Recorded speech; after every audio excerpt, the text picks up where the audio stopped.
Alrighty. Good morning, everyone tuning in. If you're on Facebook, welcome. If you're on YouTube, welcome to the couple of people that are on YouTube watching this. Today we have a great episode. We're going to be talking with Katrena King, who is the Executive Director of Leadership Institute of Acadiana, or you may also know the term of the program Leadership Lafayette. We're going to be talking about that and all of the other programs, and of course getting to know Katrena more. But yeah, you're listening to the Tea.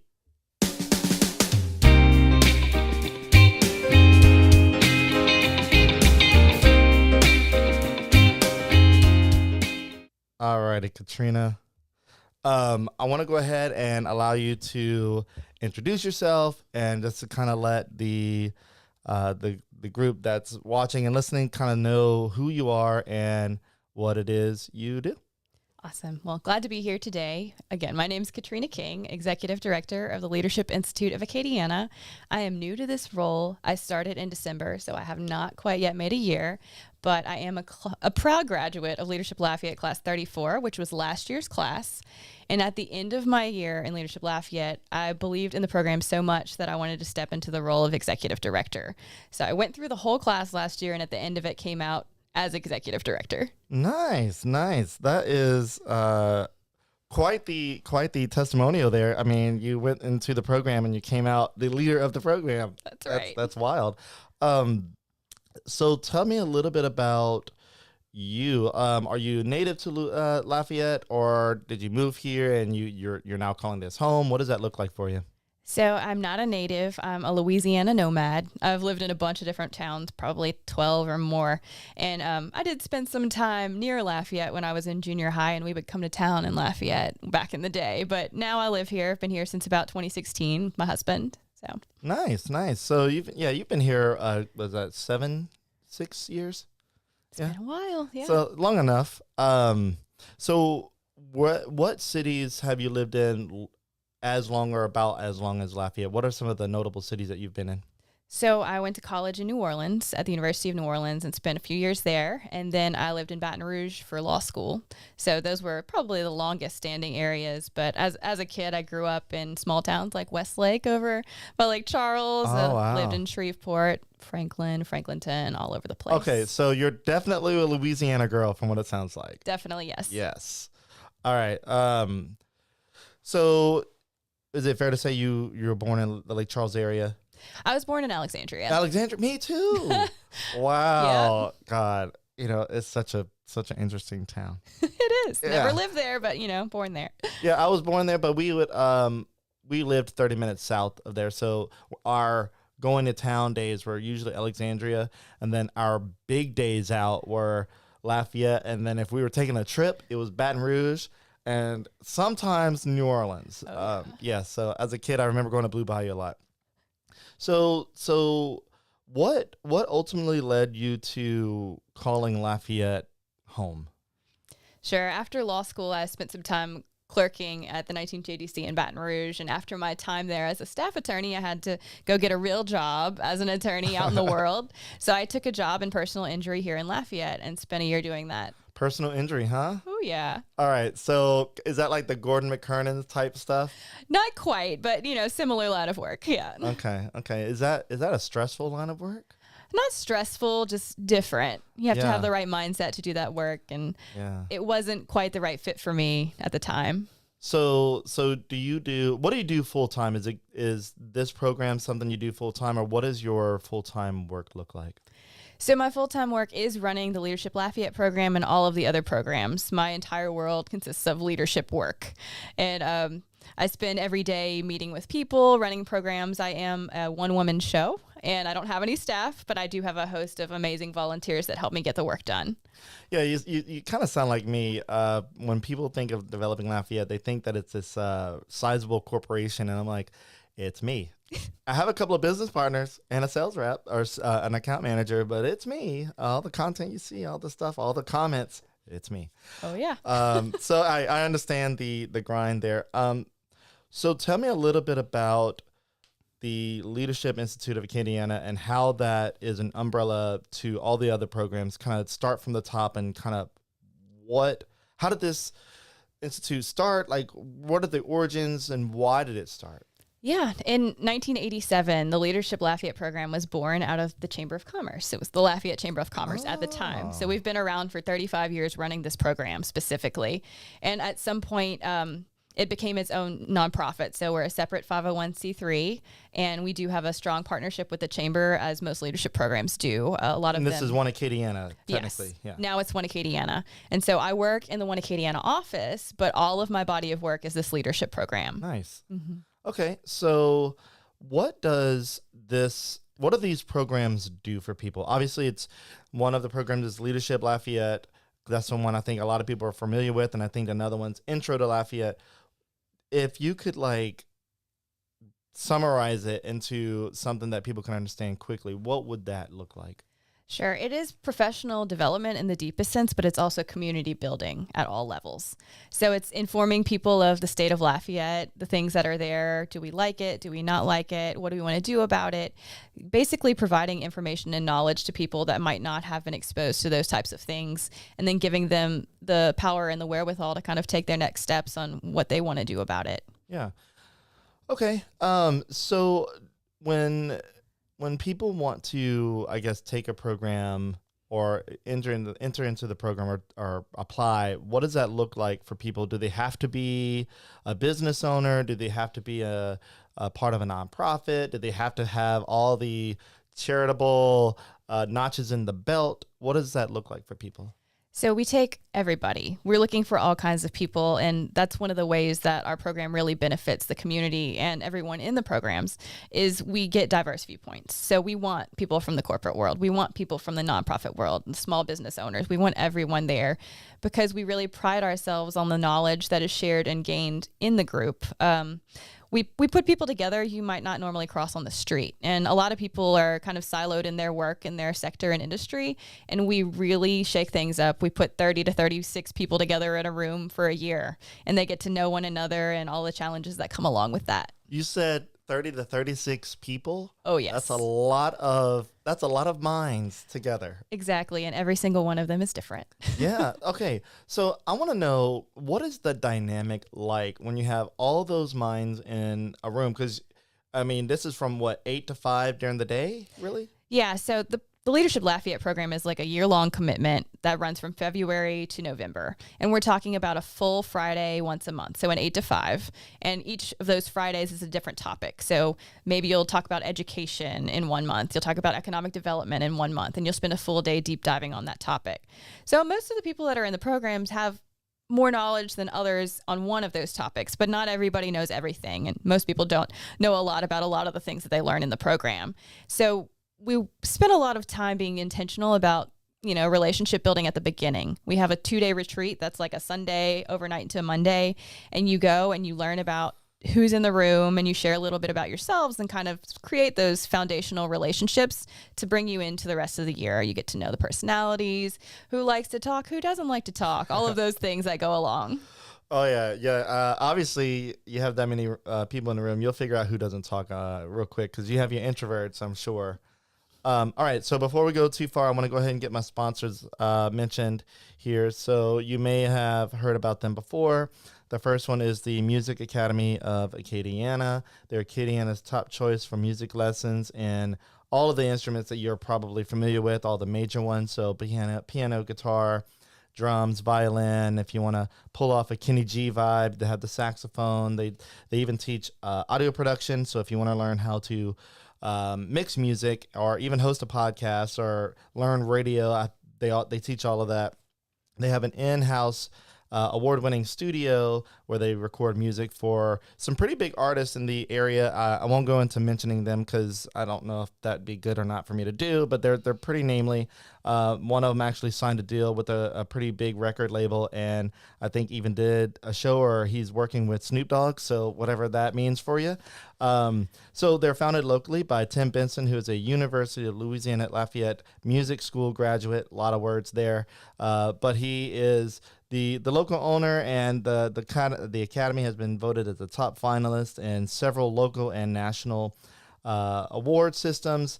And ultimately, their goal is to make music lessons fun, educational, and to help foster the next generation of musicians and creative thinkers, because music fosters creativity. If you are a creative person and you're not playing music in the background, I'm going to question it. So anyway, you can find out more about them on their website. You can see it on screen, musicacademyacadiana.com, and then on Facebook, Instagram, all those other places. And then we have our tech sponsor, who is The Orchard.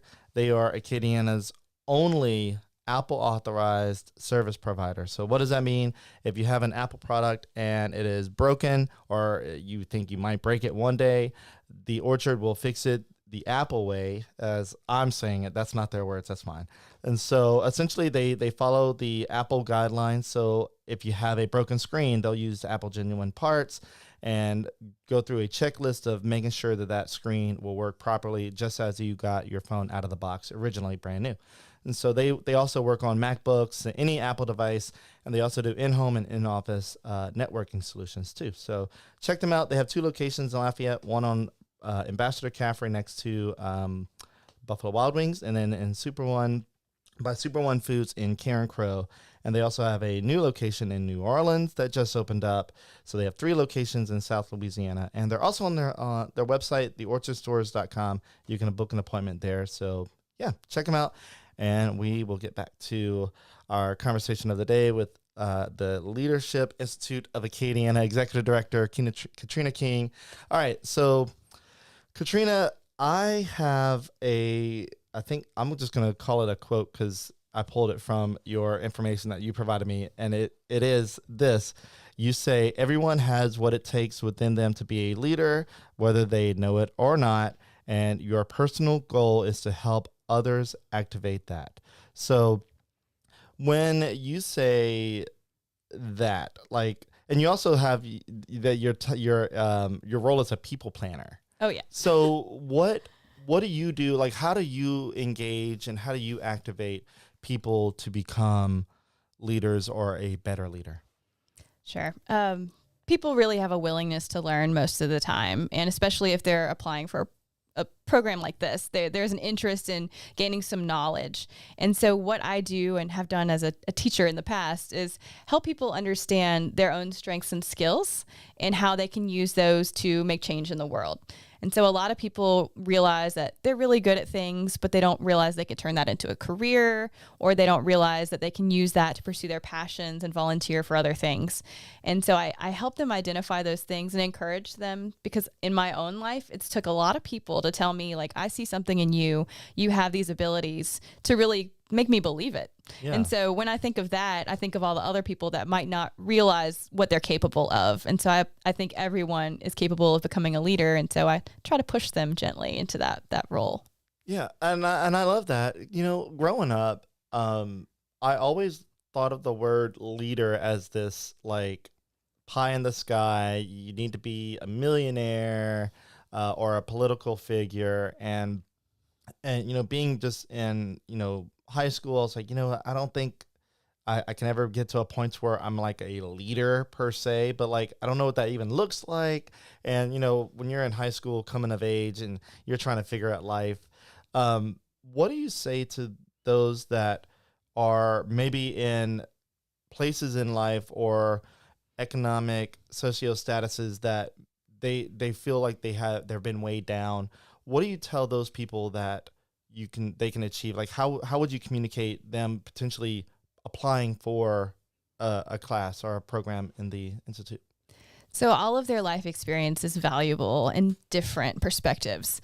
And people who don't think they're leaders probably already are. They're probably helping at home, in their household, maybe leading their household. They're working a job someplace where they're playing an important role, but they just don't perceive that as leadership. And so it's showing them that their work is valuable, but also that their life lessons are valuable. So like you're saying, people of different socioeconomic status and things like that, they've probably met some challenges in their life that have made them the people that they are today. And so being in a program like Leadership Lafayette allows them the opportunity to share that with others who maybe had no idea or have never been exposed to that type of thing before. So we get real down to the nitty gritty of being vulnerable sometimes and sharing life experience. And I lived and grew through this XYZ problem, and then sharing that with others is really powerful and takes a lot. So being able to tell someone it's okay to share their story is part of leadership too. So when let's say somebody is inside of one of the programs, let's say Leadership Lafayette, for example, and they are, I guess, divulging their deepest, darkest kind of inner selves and trying to understand who they are and become something better. God, where was I going with this? I had a train of thought, and this is why it's live. God, I'm sorry, Katrena. My thought left me there. Okay, so I will come back to that. I wanna know what this is another topic I was gonna get to, and I'll come back to that because I for some reason blanked. All right, what about Lafayette is to you beneficial for Leadership Lafayette, and how does Lafayette benefit from the programs that you guys offer? Like, what are some of the sticking points or testimonials that you've heard some of the participants in there? There's a lot of people in Lafayette with, again, life experiences in different ways, and I think that's what we have to offer. We call ourselves kind of a melting pot of culture, and people bring different elements into that, and that's the benefit of getting those people together, is learning from one another and all those different experiences and life stories that maybe you haven't been exposed to. And then the flip side on exposing Lafayette to those people is that those people in the program now have access to what's happening in Lafayette. So in our programs, we get experts in the room to talk about what's happening, and the class members now have access to those experts. So sometimes the class will talk amongst themselves and be like, this is a real serious problem. All 35 of us need to show up at the council office and talk about this thing with these people. So it's really getting a group together to make change. And sometimes it'll be like little subgroups that are going to say, well, we're going to focus on this one topic and we'll go do this thing. And then sometimes it's the whole class that says, you know what, this really matters. We need to make change. So it's giving a unified voice. And like you said, there's all these different minds. So we're not all going to agree on everything, but there are a lot of times things that we can get behind as a group and say, you know what, we're going to make somebody listen to us about this thing that nobody knows about. That's important. Yeah. Are there political figures that enter the program? Totally, yes. We have people that are elected officials to come through. We've also had people go through the program and decide, I want to be an elected official. I'll just name a few right now. One of our councilwomen, Liz Webb-Hebert, came through Leadership Lafayette and then was inspired to run for office. And then we have plenty of alumni at the legislature right now that have come through. And it's really cool because they always look back at Leadership Lafayette as one of those stepping stones. So you don't have to go through Leadership Lafayette to be a political figure, but a lot of people get their eyes open through our programming to the rest of the world and see what's out there. Yeah. So I know where I was going with the question that I blanked out on. So, this may not be a non-issue, but so let's say going back to the socioeconomic status and just kind of coming up inside of the group, I know there are a variety of different people, some wealthier than others, some not so, and some have positions, others that they do not. When somebody is expressing their life experiences, has there ever been a sense of judgment in the room, or like, has there been conversations of, like, I guess, because when you have 30 to 36 people, like, what do those conversations look like? Are they back and forth, or are other people trying to provide advice to those people? Or I guess I'm trying to figure out the class dynamic. The answer is yes, and all of those things. So I kind of facilitate with some volunteer co-chairs the programming for Leadership Lafayette, and we put people in front of the class to talk about different topics. But the class also is very self-regulatory. So we spend a lot of time early on in the year at retreat creating class rules together. They set their own tone and boundaries. If we're talking about vulnerable stuff, what happens in the class stays in the class. It's a safe space. So we create those spaces for them to be vulnerable and decide what they want to do. And then that sets the tone for the year. And then throughout the year, when there are situations like there's a program day and somebody says something the class doesn't like, the class will kind of as a unit, make some decisions and say things both together, one-on-one sometimes as a larger group. And then we'll go back to those class rules and we'll reflect on, well, guys, we need to be able to make sure that each of us has time to talk. So the class will self-regulate and make themselves raise hands and things like that. And that way everyone has an opportunity to have their voice heard. Because like you said, there are going to be introverts and extroverts, and the class, once they learn about each other, gets real good about being intentional to make sure that everyone can share. Yeah, man. And so it just has me thinking about like what it would be like. And, I'm thankful that there's discussions beforehand on like, what are some boundaries and all that good stuff. Cause I mean, when you like the amount of people, when you put that many people in a room, it can get a little squirrely if you're not setting those boundaries. Correct. So you mentioned retreat. So kind of go through the year and elaborate on each step and kind of what does that look like and how does it progress through the year? Because full disclosure, I did apply and I did see the schedule for next year, and I saw that there's a retreat that there's like an overnight retreat. Mm-hmm. For those that are listening, there may be like, okay, I didn't realize this was going to be like an out of town situation. What does that look like? Why is it out of town? And what do you do at the retreat? Because whenever I think of retreat, I'm thinking like spas, pools, Mai Tai, stuff like that. What does that look like? So retreat specifically comes immediately after a quick orientation. So once you get accepted in the class and we kick the year off, there's an orientation in the afternoon, a couple hours, to just be like, here's what the program's going to look like. And then the 2-day retreat is off-site, out of town, and that's really to kind of get everyone on the same foot, which means nobody knows what to expect.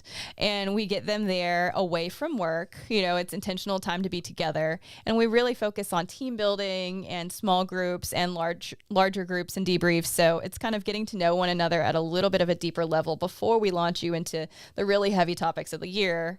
And that, like I said, those topics are going to vary by month. Yeah.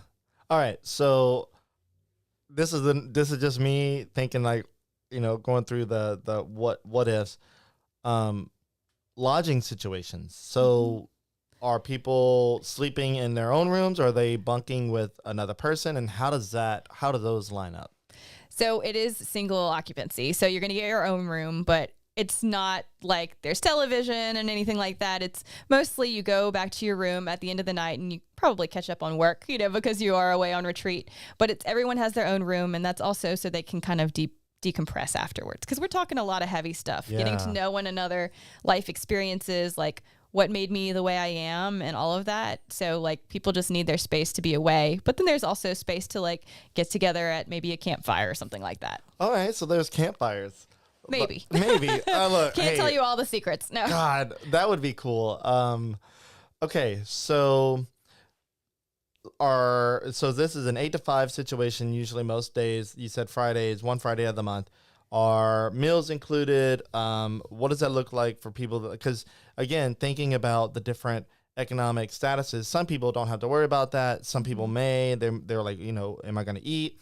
So, and then especially a hotel. Is all that covered in the program? Yes. So there is a tuition cost of $2,200, and that includes the lodging, the meals, everything. Everything that you need to participate in the program is covered by that cost. And so usually on the class day, we definitely provide lunch and coffee. Sometimes we provide breakfast. It just kind of depends. So everything that you need to be a full participant in the day is provided. Okay, that's cool. So you mentioned some heavy topics. What is a couple of the examples, if you can disclose any of the topics that was discussed that are essentially heavy?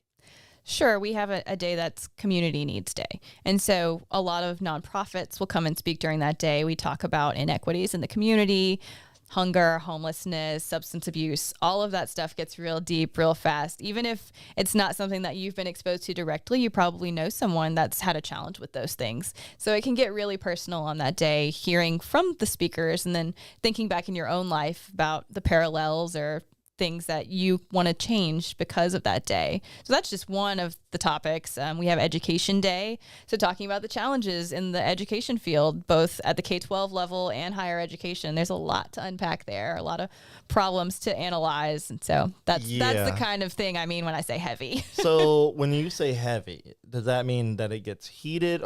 Obviously there would be disagreements, I'm sure. Are people super vocal? Has there ever been like an argument or a debate rather in the, I mean, I think I'm digging too deep. I don't know, but you tell me. So it depends on the class. Every class here is different. Every class is going to have their own vibe that feels different, and, they self-regulate amongst themselves.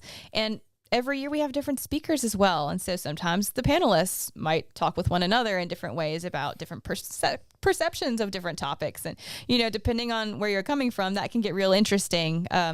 We do maintain decorum in our program. So, we're not having arguments. We kind of take a step back, take a break, whatever needs to be done. But, there's, of course, the opportunity that something like that might arise, but so is the same in everyday life. Yeah. Okay. Well, this is all really good stuff. Tell me about all of the other programs that the Institute has, because it's not just Leadership Lafayette. There's an annual meeting. There's What's Right. I mean, the list goes on. There's several. So tell me a little bit about each one in a summary format, I guess.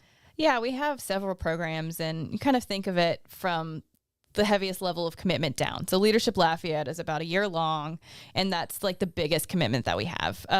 We offer other programs like Intro Lafayette, and that's the next level down. It's kind of a 2-day intensive. So if you're new to Lafayette, if you've left and you're come back to town, or if you are too busy doing the work in your own workforce and want to know more about what's happening in Lafayette, Intro Lafayette might be what's for you. And we're having one of those in October, and it's really kind of like a pared down version of Leadership Lafayette. Will have people come and speak for an hour on a topic. So you get an hour of education, an hour of economic development. And then we sprinkle in some cool things like a bus tour around town, see things like Muckus Park, all of that. A bus tour, is that a topless bus? Like a city bus, usually. Okay, got it. Yeah, but it's pretty neat. It's usually a smaller group. So we're talking 7 to 15 people. You kind of get to know people. We do use it as a pipeline into Leadership Lafayette. If you like Intro Lafayette, you'll probably really like Leadership Lafayette as well. And then we also have a nonprofit board training program called Acadiana On Board. And we offer that a few times a year, just like Intro Lafayette. And it's usually an evening dedicated to how to be a better nonprofit board member. And we are having one of those in November focused on visioning and strategic planning. So if you're interested in being a board member for a nonprofit, if you already sit on one, all of those types of people are welcome. We've had board chairs come and train because they were like, I'm the chair, but I want to make sure I'm doing it right, that kind of thing. And, it's just helping people grow in their knowledge in all levels. Awesome. All right. So that's just a couple. And then you have Leading Over Lunch. What is that? So Leading Over Lunch is one of our newest programs that I launched in June, and we only have one more for the year. And so Leading Over Lunch is inherently connected to Leadership Lafayette because every month there's a program topic, and Leading Over Lunch will tie into that. So this month, the class is learning about education. So we're going to have an education-based Leading Over Lunch. It's a quick get in, get out, like a 12 to 1. You go, you network a little bit, you eat some awesome lunch, and then you also learn on the topic. And so we bring in a speaker, usually about something that's lesser known, to kind of raise that up. And everyone is invited. It's just like a ticketed event. So people from the current leadership class will come. We have alumni come, and we just have regular old Jane and Joe citizens show up because they're interested in learning about the topic. Yeah, this is all really cool. I mean, especially if you're going to call Lafayette home for any amount of time, this is probably something that you need to get involved in. My business partner, he's been pushing me to do Leadership Lafayette for a little while now, and I go back to the thinking about what it means to be in Leadership Lafayette, and a lot of the people that I've seen that are alumni, the graduates, they have some nice positions in the community. They do a lot, and I think to myself, I'm like, I don't know if I do enough. Like, I don't know if I'm worthy of even going to this program. Like, what does it mean to be in Leadership Lafayette? Like, that seems like a pretty lofty like thing to think about.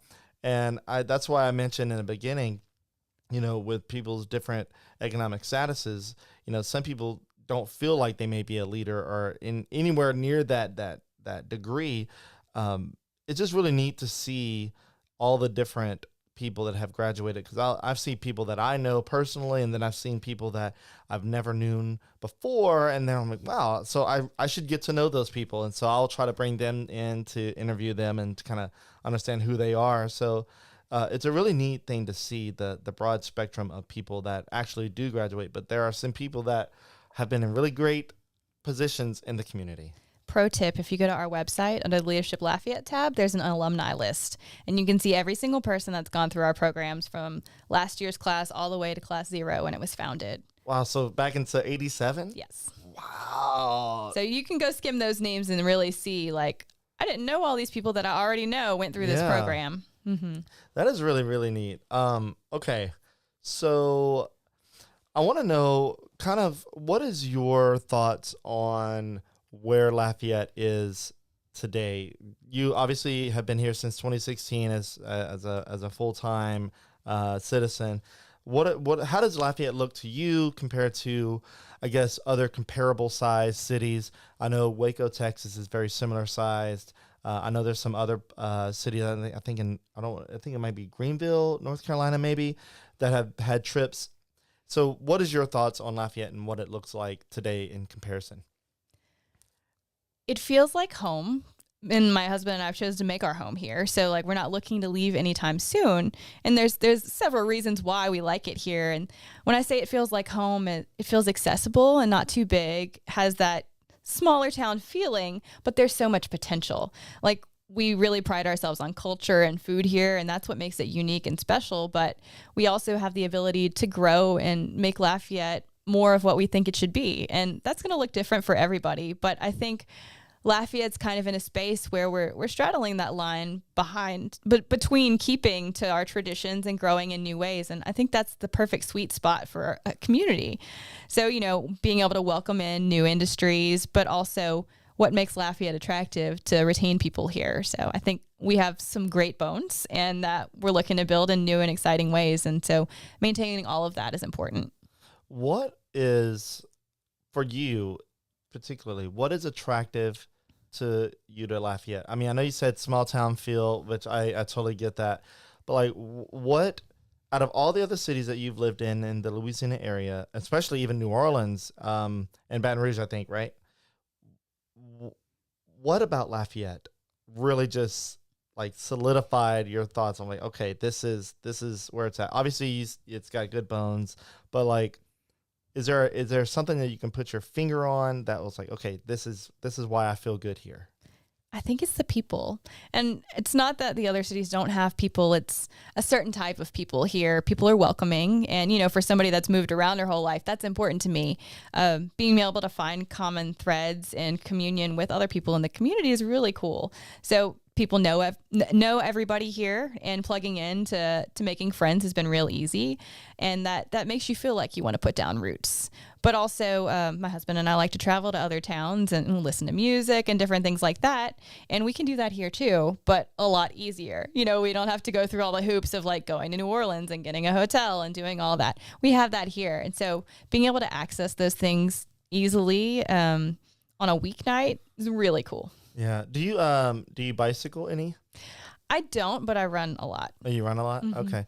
So where I'm going with this is that one pain point that I hear a lot about Lafayette is we don't have good alternative methods of travel versus like other cities. They'll have bike paths everywhere, a really good public transit system. Lafayette is a very personal vehicle driven community.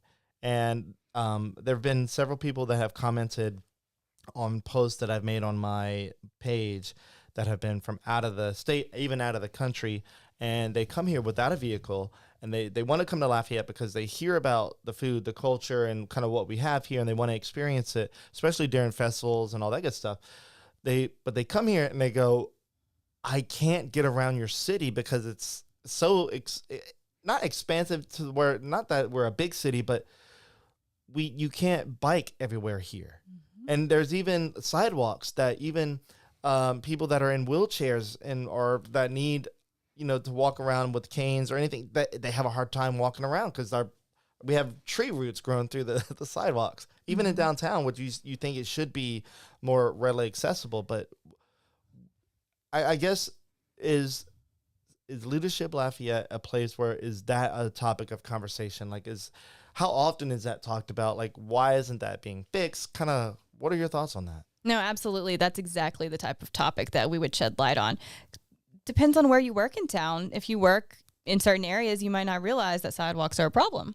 Or if you have a car, you might not realize that it's difficult to take the transit system sometimes, or there's not enough connectivity. And funnily enough, I used to work for the city planning office. So we've been focusing on that work for a long time about connectivity. And if you look at different areas of the city, people don't have the same resources. And so creating safe pathways to connect across the city is really important.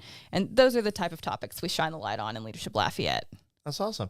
All right. So when it comes to Lafayette, a lot of people in the past have been trying to compare Lafayette to Austin. And I thought at first, I was like, oh, that's cool. Austin seems like a cool place. I've never been to Austin yet. I've been trying to make plans to go, but for one reason or another, we go to Houston instead for some reason.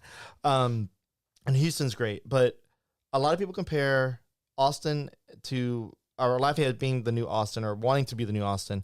And I don't think that we should be Austin. I think we can be ourselves, but why do you think that people oftentimes compare Austin to Lafayette? That's a good question. I think maybe people are hopeful that Lafayette will have the exponential growth that Austin has had.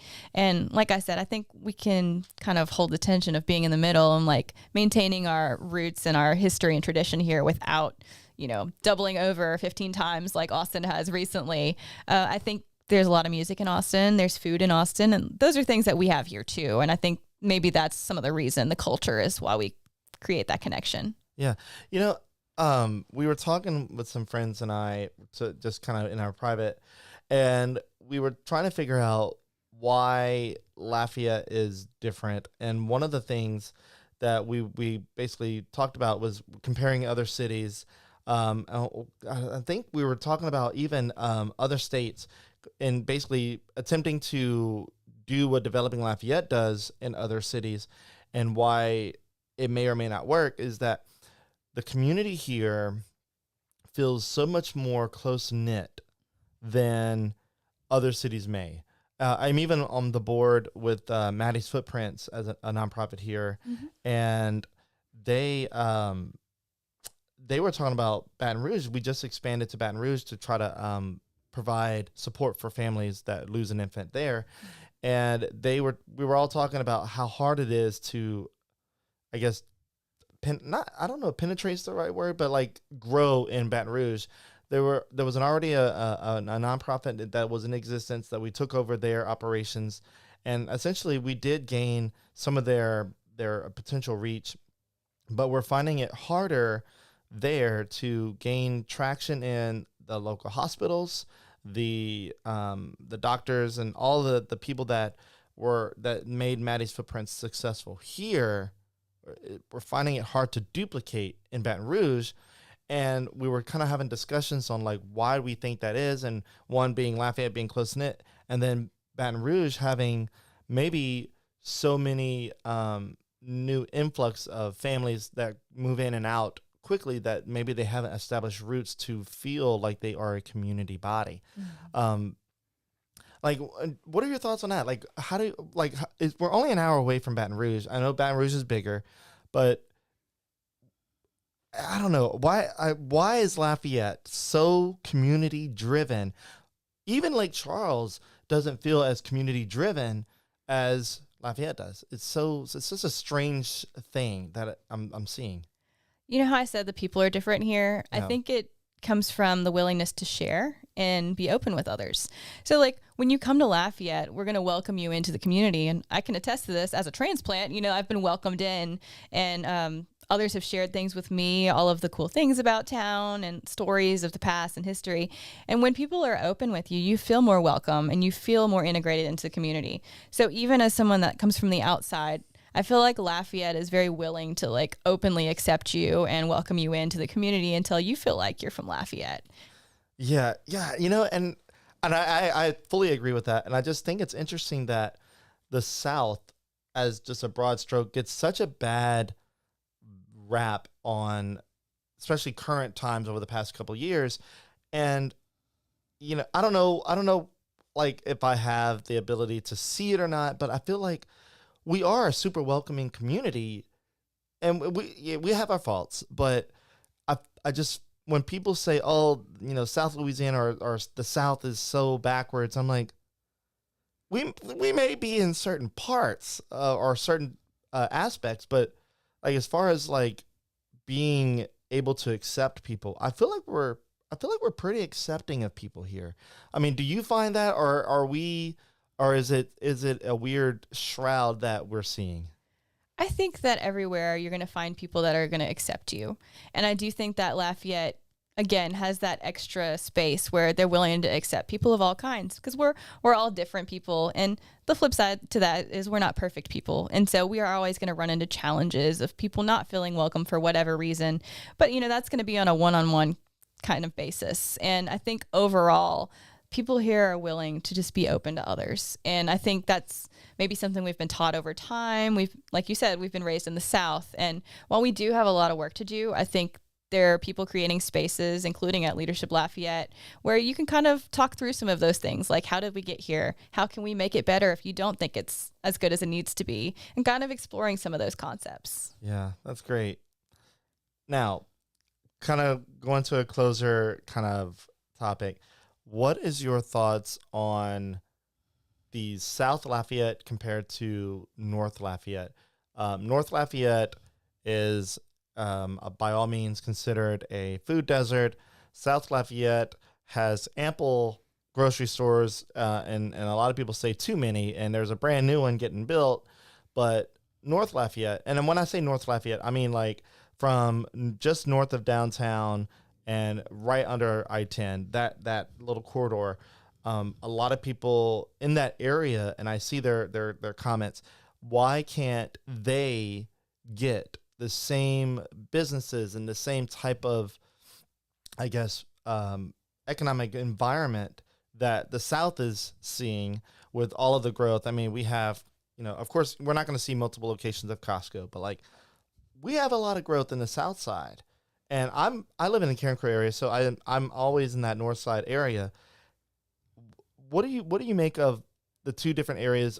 Is there movement in the North Lafayette area to see that area grow better, or what is your thoughts on the polar sides of Lafayette Parish? Well, it's interesting because our last Leading Over Lunch was on the topic of food deserts. Oh, wow. So that's pretty timely, whether you knew that or not. Nope. But so that's not my area of expertise. But having worked in like the planning world, there are some of those disparities that are really clear. And I think a lot of those things do have to come down to access. You're talking about being a very vehicle-driven city. A lot of people on the north side, if you look at the data and the census tract, you'll see people that don't have vehicles in their household at all. And so how are they getting access to these places?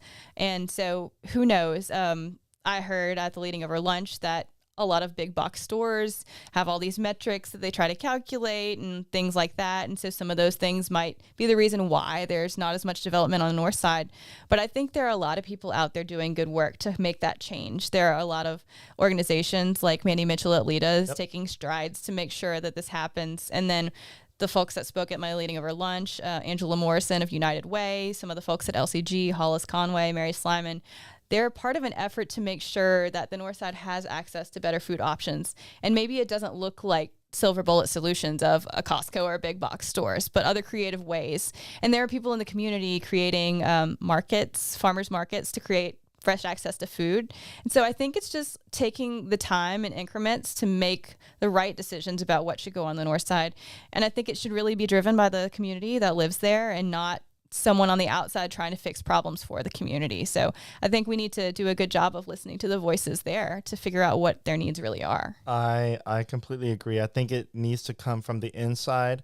There needs to be, and I think not speaking on my behalf or my voice, it was from comments that I've seen of people that live in the north side, that they've expressed that what needs to happen is the people that live there, including themselves, need to take more pride in the area and grow the area for themselves rather than waiting for out-of-town corporations to come make the area better, because they may or may not ever see that.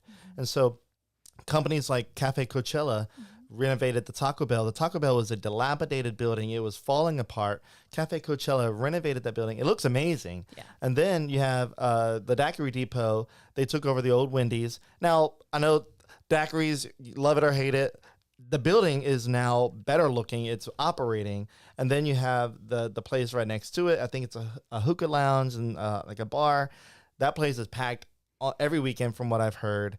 And then the old Walmart, which was a big suckhole for a while because everybody's like, that's a huge property that's just going to waste, is now a company called CompleteFull.com, which is a huge business. They've grown so much. And I love the fact that they kept their money and their business in that area because they see the potential. And I think the North Side, if anything, is if I were to see the potential, would be they need more jobs that are like for like what Complete Full is, like factory type jobs, like creating things and manufacturing, because another low minimum wage job isn't going to necessarily, I guess, do it for them. At least that's the comments that I'm seeing. They don't.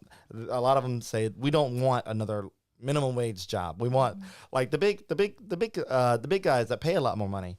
And so I think we're seeing it, but it's still I think it's still gonna be a slow roll because it takes from the inside to really come up, and not everybody has capital in the beginning to create something. But I'm thankful for the guys that are, I don't know if they're listening, they may not ever hear this, but I'm thankful for those guys that I mentioned, because it's actually making the area feel more cohesive than it ever has been, at least over the past 5 years, in my opinion.